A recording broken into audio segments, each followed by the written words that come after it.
Ya baik, kita ulang lagi dari materi yang tadi awal. Yang dari awalnya kita bahasnya tentang apa? Bahasnya tentang apa? Tentang HPP. HPP terbagi menjadi dua. Kalau HPP terbagi menjadi dua, berarti ada harga pokok production atau harga pokok produksi. Ada yang berikutnya itulah harga pokok penjualan. Benar?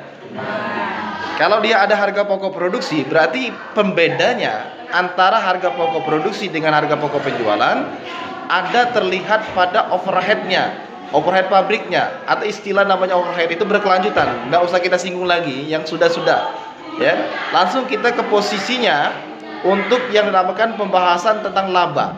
Laba itu merupakan suatu keuntungan. Kalau keuntungan perusahaan itu dilihat dari mana? Dilihat dari hasilnya. Dilihat dari hasil bagaimana cara dia untuk mengakomodirkan bahwa perusahaan itu sudah mengalami keuntungan ketika dia menjual suatu barang. Ada nggak kira-kira orang yang membuat suatu barang atau membuat suatu produk ketika di perusahaan itu tidak bertujuan untuk menghasilkan suatu keuntungan? Ada nggak? Ada nggak kira-kira? Misalnya si Fulan A, dia ini sudah membuat yang namanya baju yang dalam perusahaan tekstil, terus lagi dia ini tidak berpikir untuk mindsetnya supaya perusahaan itu untung. Ada nggak kira-kira? Tidak ada kan? Perusahaan besar manapun, perusahaan besar maupun perusahaan kecil, dia berpikir atau mindsetnya ke depan untuk apa? Untuk menghasilkan keuntungan. Bagaimana perusahaan itu bisa menghasilkan laba yang setinggi mungkin. Nah, kalau dibilang namanya rugi, kalau rugi itu apa? Rugi itu ya namanya rugi kalau bilang suatu perusahaan. Atau istilah namanya perusahaan itu apa? Defisit. Atau istilah penurunan. Ya kan? Kalau defisit itu penurunan, kalau surplus bagaimana? Surplus itu meningkat, berarti untung. Nah, kalau dalam perusahaannya, dalam perusahaan itu bagaimana? Ada istilah laba rugi itu terbagi menjadi dua bagian. Ada dua bagian. Bagian barikan laba rugi ada apa saja? Yang pertama metodenya multi step, ada metodenya single step. Atau istilah yang kedua, yang pertama dulu adalah single step, yang kedua itu adalah multi step. Kalau single step itu adalah metode secara sederhana. Metode secara sederhana. Kalau dia multi step berarti metode itu secara menyeluruh, menyangkut tentang bagaimana cara awal dia, terus lagi bagaimana cara dia posisi mengakomodirkannya, terus lagi bagaimana cara dia akhirnya. Ada istilahnya laba bersihnya. Nah, konteksnya sekarang ini, apakah kita ditanyakan, Pak, apakah perusahaan kecil itu memahami tentang single step? Paham. Pak, apakah perusahaan besar itu mengalami single step? Paham juga. Berarti baik perusahaan kecil maupun besar, maupun perusahaan itu mikro maupun makro, maka dia jelas akan mengalami atau ada istilah yang dinamakan laba dan ruginya atau income statementnya. Setiap kali kita membahas tentang yang namanya harga pokok produksi, ada nggak kira-kira harga pokok produksi itu langsung jadi? Kira-kira ada nggak? Misalnya perusahaan A itu bergerak dalam bidang tekstil, ada nggak kira-kira langsung jadi baju? Tidak ada. Kenapa jawaban Anda tidak ada? Karena ada proses pengelolaan, ya kan? Ada proses pengelolaan. Dari mana dari proses pengelolaannya? Dari tingkat bahan baku tadi, dari bahan baku awal tadi, dari bahan baku awal diproses menjadi bahan baku akhirnya. Dari bahan misalnya dari baju tadi, kalau perusahaan tekstil itu baju, ya adanya dasarnya, ada benangnya, ada SDM-nya, ada posisinya yang berikut. Kalau sudahnya ada SDM yang unggul, ada bahan yang bagus, adanya benang yang ada, semuanya lengkap, maka akan dibuat yang namanya apa yang dibutuhkan oleh perusahaan. Ketika barang itu sudah dibuat, tujuannya gimana? Tujuannya untuk mensuplaikan, untuk menjual kembali barang itu supaya mendapatkan keuntungan. Kenapa seperti itu? Karena apa? Perusahaan untuk yang dinamakan berpikir omset yang sebesar-besarnya itu merupakan tujuan daripada perusahaan. Nah, kalau perbedaan antara harga pokok produksi dengan harga pokok penjualan letaknya dari mana? Dari overheadnya. Terus lagi terletak dari mana lagi, Pak? Dari posisi bahan baku. Oh, berarti seperti ini kita pikir. Kalau posisinya harga pokok produksi, kalau dia membahas tentang bahan baku berarti dia masuk ke ranah sana. Kalau dia bahan baku masuk ke overhead pabrik, berarti itu ranah kepada harga pokok produksi. Terus lagi kalau dia ranah ke harga pokok penjualan gimana? Persediaan awal. persediaan awal, awal dulu baru akhir. Masa perusahaan persediaan akhir dulu baru awal? Awal dulu apa akhir? Ada pembuka, ada akhir. Nggak mungkin dia mendapatkan penutup. Jodi penutup. Yang benar Jodi penutup atau akhir? Akhir, ya. Kalau jurnal penutup itu ada. Kalau dia harga pokok penjualan dia nggak ada diberikan penutup. Yang adanya apa? Yang adanya akhir. Ya. Oke, kita ulang lagi. Kalau persediaannya posisinya ada harga pokok penjualan, adanya persediaan awal. Apa persediaan awal? Diambil dari mana persediaan awal itu? Diambil dari bahan baku. Konteksnya sama. Bahan baku awal, persediaan awal. Bahan baku awal, persediaan awal. Sama konteksnya, tapi beda penyebutannya. Yang kedua, bahan baku akhir, persediaan akhir. Ada proses, ada akhir. Ada input, ada output. Seperti itulah. Kalau Anda sekolah, ada nggak kira-kira outputnya?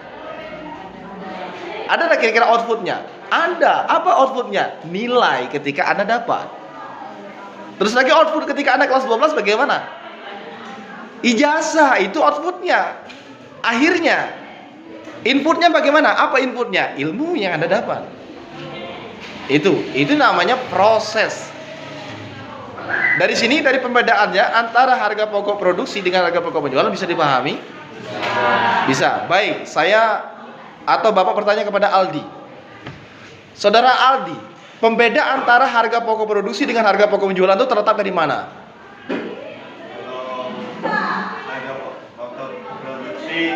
Ada pabriknya. Overhead pabriknya. Ya, bukan overhead. Ya, lanjut. Diturun bahan baku awal dan bahan baku akhir. Nah, kalau posisi harga pokok penjualannya? Kalau harga pokok penjualannya ada persediaan awal, ada persediaan akhir. Iya. Tepuk tangan untuk ya, kalau dari pagi-pagi itu sudah konsentrasi, itu bisa memahaminya. Kalau seandainya Pak sudah berulang kali seperti ini, sudah menjelaskan sama seperti ini, kamu masih belum jelas, berarti konteksnya siapa yang salahnya. Kalau merah bisa dipahami? Bisa dipahami. Kalau istilahnya, coba Pak tanya sama siapa yang di sini? Ar-Rahman. Istilah dari harga pokok penjualannya, kalau istilah akuntansinya apa sih Ar-Rahman? Harga pokok penjualan. Iya. Istilah akuntansinya gimana? Kalau dari jurnal umum kan adanya jurnal-jurnal. Buku besar general ledger. Neraca saldo trial balance. Seperti itu. Kira-kira kalau harga pokok penjualan disebut apa? Iya, tepuk tangan untuk Ar-Rahman ya. Ya, cost of goods sold. Itu istilah dari harga pokok penjualan. Kalau Anda ujian UKK nanti, apakah ada istilah akuntansi, ada istilah namanya bahasa Indonesia? Nggak ada. Jurnal umum nggak ada lagi. Terus lagi apa? Buku besar nggak ada lagi. Istilahnya akuntansi semua. Kalau seandainya kas kecil, nggak ada tulisan kas kecil. Adanya petty cash. Ya, kertas kerja. Nggak ada tulisan kertas kerja atau neraca lajur. Yang adanya apa? Worksheet. Ya, worksheet. Itu yang harus dipahami. Adanya istilah neraca, nggak ada istilah neraca di sana. Yang adanya istilah dari bahasa akuntansinya, accountingnya. Istilah disebutnya apa? Istilah namanya kalau neraca? Balance sheet. Balance itu apa sih? Seimbang. Berarti apa posisinya? Dari debit dan kredit itu butuh dengan keseimbangan. Kalau neraca. Terus lagi kalau ditanya, kalau buku besar butuh nggak seimbang? Butuh nggak? Kalau Anda belajar tentang buku besar, butuh nggak seimbang neraca buku besar itu? Enggak. Kenapa enggak? Kira-kira? Butuh. Setiap transaksi apa saja tentang accounting itu butuh keseimbangan. Kalau tidak seimbang, tidak balance ya. Kira-kira buku besar itu, neraca saldo itu dapat dari mana? Dari buku besar. Terus lagi, lanjutannya, buku besar dapat dari mana? Jurnal umum. Jurnal umum dapat dari mana? Transaksi. Oke, kita dari awal. Transaksi posisinya akan timbul apa? Jurnal umum. Kita bahas yang bukan materi Pak. Yang kedua, jurnal umum timbulnya bagaimana? Buku besar. Buku besar timbulnya neraca saldo. Terus neraca saldo timbulnya kok langsung neraca lajur? Laba rugi. Sudah laba rugi baru laporan perubahan modal. Sudah laporan perubahan modal baru laporan arus kas. Baru ke neraca. Ya. Maaf, bukan baru neraca lajur. Ya. Itu tingkatannya kalau posisi dibahas. Kalau langsung, Pak, Pak bertanya sama kalian, kalau neraca lajur itu berapa kolom? 10? 12 kok kolom. Oke, kalau 12 kolom, yang pertama ada apa dulu? Hah? Nomor akun. Yes, good. Nomor akun, nama akun. Oke, good. Ayo. Apa dulu? Neraca saldo. Ada debit, ada kredit. Udah itu? Jangan penyesuaian saja. Anda tinggalkan ayatnya. Ayat jurnal penyesuaian. Kalau penyesuaian saja nggak ada benar. Makanya disebut dengan apa? AJP. Kalau Anda sebut penyesuaian saja, penyesuaian apa? Penyesuaian apa? Ayat jurnal penyesuaian berarti menyesuaikan jurnal yang ada. Terus lagi sudah AJP apa? NSP, neraca saldo setelah penyesuaian. AJP tadi dengan neraca saldo disesuaikan. Sudah NSP apa? Good, laba rugi. Sudah laba rugi kemana? Ke neraca. Sudah neraca kemana? Habis. Itulah yang dinamakan posisi kertas kerja. Butuh nggak balance itu? Butuh. Baik, kalau butuh ya, kita lanjut ke materi kita. Itu bukan kaplingan Pak. Itu materi-materi yang posisinya dengan guru yang lain. Tapi pembahasan kita satu lentera. Anak akuntansi itu bagaimana? Anak akuntansi itu harus menguasai yang Pak sebut tadi. Kalau Anda hanya bisanya jurnal saja, Pak, kami ini sudah kelas 11 Pak, tapi nggak bisa apa-apa Pak. Kami hanya bisa jurnal. Dijual barang dagang. Oh, kami bisanya apa sih dijual? Apa sih dijual? Kalau jurnal umum apa? Jurnal umum. Kalau dijual barang dagang. Kira-kira? Iya, penjualan barang kas. Oke. Nah, masuk Pak tadi, hal yang seperti itu konteksnya harus sama, harus paham, harus tahu di dalam otak kita. Kalau Anda tidak paham tentang apa yang Pak sebutkan tadi, itu makanya gagal kita dalam akuntansi. Terus lagi kalau jurnal terbagi menjadi dua bagian. Atau jurnal terbagi menjadi dua bagian. Pertama, adanya jurnal umum, adanya jurnal khusus. Nah, sekarang kalau jurnal umum sudah dibahas, sekarang ini yang keduanya adalah jurnal khusus. Jurnal khusus itu terbagi menjadi berapa? 4. Adanya jurnal pembelian, adanya jurnal penjualan atau penjualan dulu baru pembelian. Terus lagi adanya jurnal penerimaan kas, adanya jurnal pengeluaran kas. Kira-kira pengeluaran dulu atau penerimaan dulu? Hah? Pengeluaran dulu atau penerimaan dulu? Hah? Pengeluaran dulu atau penerimaan dulu kira-kira? Hah? Tergantung dari mekanisme soalnya. Kalau dari konteksnya mau diterima dulu, baru kita terima. Kalau perusahaannya mau dikeluarkan dulu, ya keluar. Tapi jangan sampai Anda tidak tahu membedakannya. Oh, berarti adanya pembelian pasti adanya penjualan. Adanya penerimaan pasti adanya pengeluaran. Nih, aku dapat ilmu dikit. Paham aku. Emang selama ini kemana? Kalau nggak paham, emangnya selama ini kemana? Anda paham pelajaran seperti itu? Paham? Pernah kita belajar seperti itu? Apa mau diulang lagi? Sulit ya? Sulit pelajaran itu. Ya, sulit itu kalau Anda tidak konsentrasi. Tapi kalau Anda konsentrasi bisa. Kenapa? Anak akuntansi itu harus teliti. Kalau tidak teliti sedikit pun, walaupun Anda pintar, kalau tidak teliti, salah. Kenapa anak akuntansi itu orangnya kritis? Ya berarti dia memikirkan, kalau Anda tidak teliti, 10 juta Anda buat double nolnya menjadi 7. Tetap 10 juta kan? Kok Anda tertawa sih? 10 juta nolnya 7 kan? Tapi kalau Anda buatnya 8 nolnya menjadi berapa? 100 ribu. Yang ruginya siapa? Anda sebagai bendahara itu bertanggung jawab. Seharusnya Anda buat keuntungan perusahaan itu 10 juta rupiah. Keuntungan perusahaan 10 juta rupiah, tapi Anda buat tambah 0 satunya. Menjadi 100 juta. Kemana 90-nya kata perusahaan? Kamu korupsi. Langsung dipecat. Makanya anak akuntansi itu harus teliti. Sesuai dengan istilah akuntansi kita. Arti dari akuntansi: seni pencatatan, pengiktisaran, pengelompokan, akun yang didebit, mana yang akun dikredit pada akun satu periode tertentu. Seni pencatatan berarti apa? Kita harus rapi pencatatannya. Nggak boleh sembarangan mencatat itu. Pak, apakah sekarang ini dalam perusahaan itu menggunakan posisi laporan keuangan secara manualitas? Tidak lagi. Terus bagaimana Pak kalau tidak lagi menggunakan posisi manualitas? Secara komputerisasi.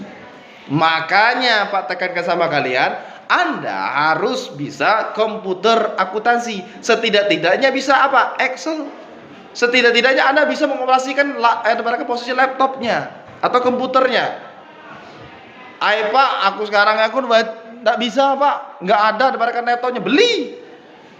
Pak buntu Pak, gitu sen Pak, kursus. Pak gitu kursus, Pak siap kursus. Tergantung kalian. Pak, mana lah kira-kira? Anda itu berdiskusi dengan guru. Pak, kami ke orangnya buntu Pak. Kami kan gitu sen, tentu kami buntu. Mana lah kira-kira? Kami kan ada kursus Pak. Aja ada kira-kira Pak ngaju kami. Insya Allah guru itu kalau dengan posisi itu, kalau dia ada waktu pasti dia siap untuk mengajari kalian. Tapi lihat momennya kalau Anda ngomong dengan guru itu. Jangan sampai ngomong dengan gurunya lagi sibuk. Pak, ajo kami kursus Pak. Nempeleng tidak. Cuman dicueki. Ya mungkin kalau kalian dengan Pak, Anda paham sendiri dengan Pak bagaimana. Kalau Pak tidak ngomong berarti Pak tidak senang dengan orangnya. Tidak peduli dengan orangnya. Kalau Pak posisinya cuek dengan kalian, berarti Pak di sini ada masalah dengan kalian. Mono berarti Pak Dodi kan. Tergantung kalian. Kalau kalian orangnya baik, pasti Pak juga baik. Kalau kalian jahat, pasti Pak juga jahat. Guru itu tidak ada posisi. Kemarin sudah Pak kasihkan clue-nya.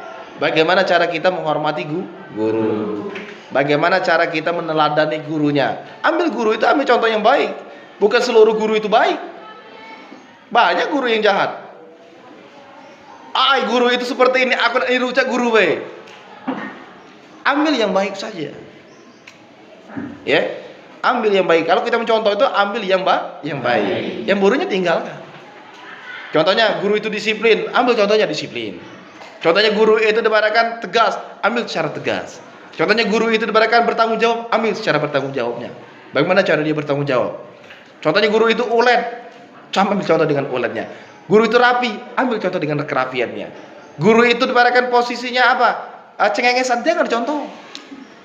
Guru itu nak marah, jangan dicontoh. Biasanya guru itu marah itu biasanya ada problem yang tidak bisa diceritakan. Imbasnya kalian. Oke, next kita lanjut ke materi kita. Emang tadi bukan materi ya?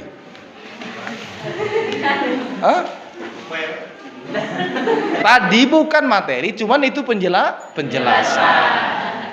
Memflashback materi yang sudah Pak jelaskan dari kemarin. Nah, kalau sudah dijelaskan dari yang kemarin, hari ini dan seterusnya, kita akan memahami suatu materi yang benar. Baik, tujuan pembelajaran kita pada hari ini merupakan supaya Anda bisa memahami bagaimana cara mengakomodirkan tentang harga pokok produksi dan harga pokok penjualan. Nah, itu tujuannya. Tujuan pada hari ini kita posisinya, kalau kita posisi bahas dengan bukunya, di buku ini nanti silakan Anda buat 3 kelompok atau 4 orang, 3 atau 4 orang, ya, 3 atau 4 orang ini, yang pertama ini kita dilihat dulu dari pokok permasalahannya. Oke, judul kegiatan kita di sini dari kegiatan 10.02, judul kegiatan menyusun laporan harga pokok produksi dan laba rugi perusahaan manufaktur. Itu jenis kegiatan kelompok. Nah, nanti silakan Anda bagikan, terserah Anda mau kelompoknya seperti apa. Langsung eksekusi kita. Langsung duduk per kelompoknya. Silakan Anda cari per kelompoknya 3 atau 4 orang. Silakan nanti. Bisa dipahami itu? Bisa. Lanjut ya. Tujuan kegiatan kita pertama, peserta didik dan menjelaskan cara menyusun laporan harga pokok produksi dan laba rugi perusahaan manufaktur dengan benar sesuai dengan kompetensi dasar 3. Kompetensi dasar 3 itu sesuai dengan kurikulumnya. Yang berikutnya, peserta didik dapat menyusun laporan harga pokok produksi dan laba perusahaan manufaktur dengan baik sesuai dengan KD 4 atau kompetensi dasar 4. Langkah kegiatan, bentuklah sebuah kelompok yang beranggotakan 3 atau 4 orang teman kalian. Tujuh salah satu anggota menjadi ketua kelompok. Yang menjadi ketua kelompok akan ada nilai plusnya, karena ketua kelompok akan menjadikan suatu presentasinya. Berikutnya, ada anggotanya terdiri dari atau 2 atau 3 orang anggota. Kalau dia 4 berarti 3 anggotanya. Kalau dia 3 berarti 2 anggotanya. Berikutnya, Anda mendiskusikan bersama teman sekelompok kalian cara menyusun laporan keuangan. Nah, yang bisa mengajari, yang belum bisa di antara kelompoknya. Jangan pacak dewe.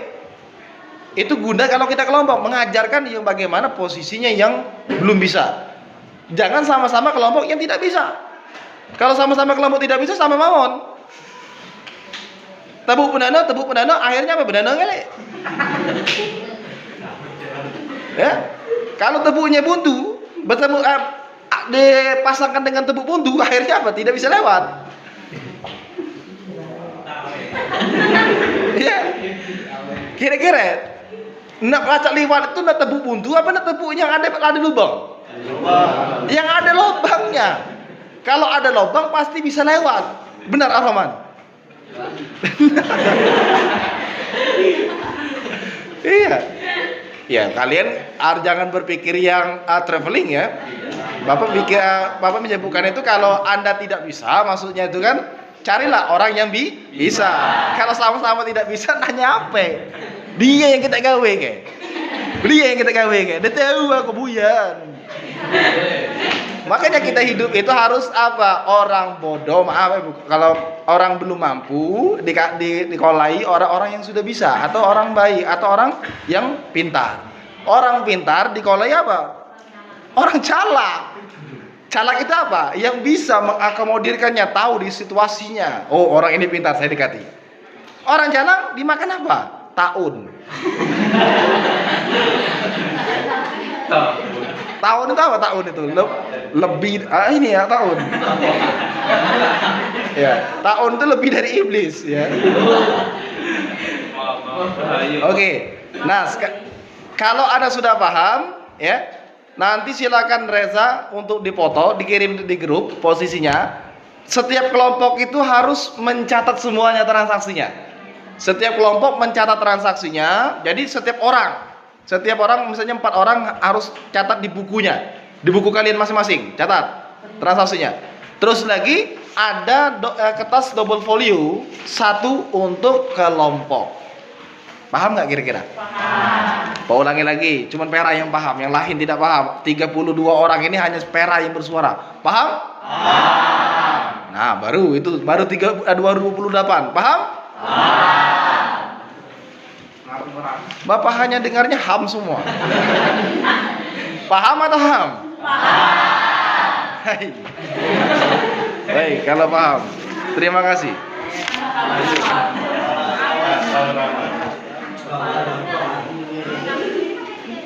Biasanya ini kalau sudah Pak jelaskan pasti banyak tanya lagi, Pak, mana Pak medalnya Pak? Nah, oke, silakan Reza, come here. Foto ini. Satu ini saja. Kalau di buku Anda, perhatikan, kalau di buku Anda langsung nulis soalnya. Kalau di buku Anda langsung nulis soalnya, tapi kalau di double folionya untuk kelompoknya itu semuanya ditulis dari awal sampai akhirnya. Oke, silakan sekarang bentuk per kelompok Anda masing-masing. Mejanya dibuat jadi satu. Silakan.